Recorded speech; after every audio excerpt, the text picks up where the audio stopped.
আইনি প্রক্রিয়ায় ইশরাক সাহেবকে মেয়র হিসাবে শপথ নিতে এই সংশ্লিষ্ট মন্ত্রণালয়ের আর কোনো বাধা থাকলো না।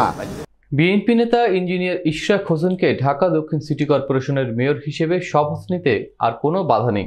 আজ বৃহস্পতিবার হাইকোর্টের বিচারপতি আকরাম হোসেন চৌধুরী ও বিচারপতি দেবাশিস রায় চৌধুরীর সমন্বয়ে গঠিত বেঞ্চ রিট খারিজ করে এ আদেশ দেন। রায়ের পর ইশরাকের আইনজীবী ব্যারিস্টার মাহবুবউদ্দিন খোকন বলেছেন, এখন শপথ না পড়ানো হলে সেটা হবে আদালত অবমাননার শামিল। যদি তারা আজকের পরে শপথ নিতে বাধা প্রদান করে আদালত অবমাননার শামিল হবে। গত 14ই মে ইশরাককে মেয়র হিসেবে শপথ না পড়ানোর অনুরোধ জানিয়ে হাইকোর্টে একটি রিট দায়ের করা হয়। সেই রিটে নির্বাচনী ট্রাইব্যুনালের বিচারকের বিরুদ্ধেও ব্যবস্থা চাওয়া হয়েছিল।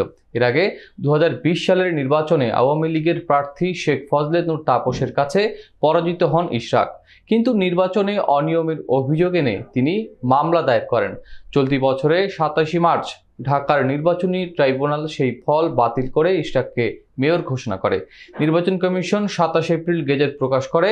ইতিমধ্যেই ইশরাকের সমর্থকরা তাকে দ্রুত মেয়র হিসেবে দায়িত্ব দেওয়ার দাবিতে নগর ভবন ও মৎস্য ভবনের সামনে অবস্থান কর্মসূচি পালন করেছেন।